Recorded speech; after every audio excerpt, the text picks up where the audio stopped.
Hello everyone and welcome to the results video for the Rochester vs Stoney Creek rivalry football game. First off, what a game. I mean, it couldn't have been closer than it was.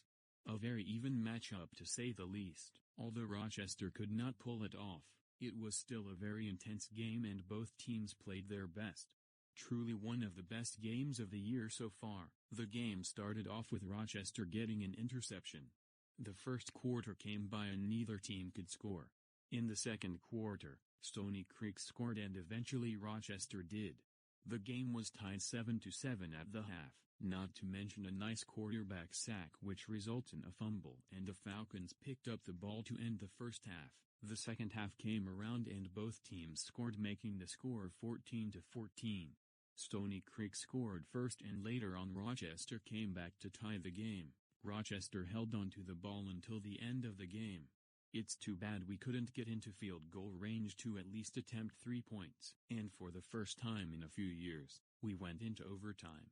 The rules for overtime state that teams will flip another coin like at the beginning of the game to decide who goes first and which direction to play. Both teams would get a chance at the 10-yard line.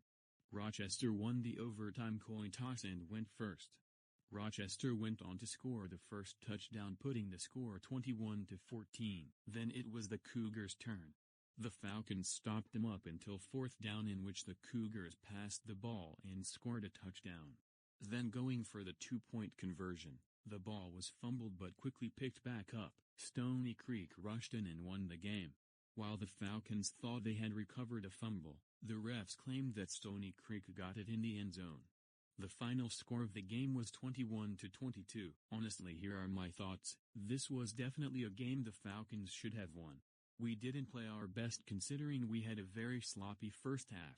Assuming we can fix those mistakes, we can put up a good fight against Harper Woods for Week 7. More info about that coming out soon. Wow, that was such a good game. The Cougars also got revenge for what happened at our stadium 2 years ago in the playoffs.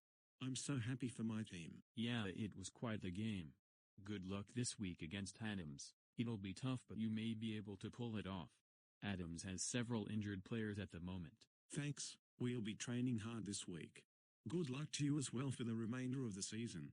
Thanks, Cougar. We have a lot of work to ourselves in preparation. We'll see you later. Our football team has a lot of work to do in order to have a shot at the postseason. We have to win this game this week, otherwise our chances will be slim. Go Falcons!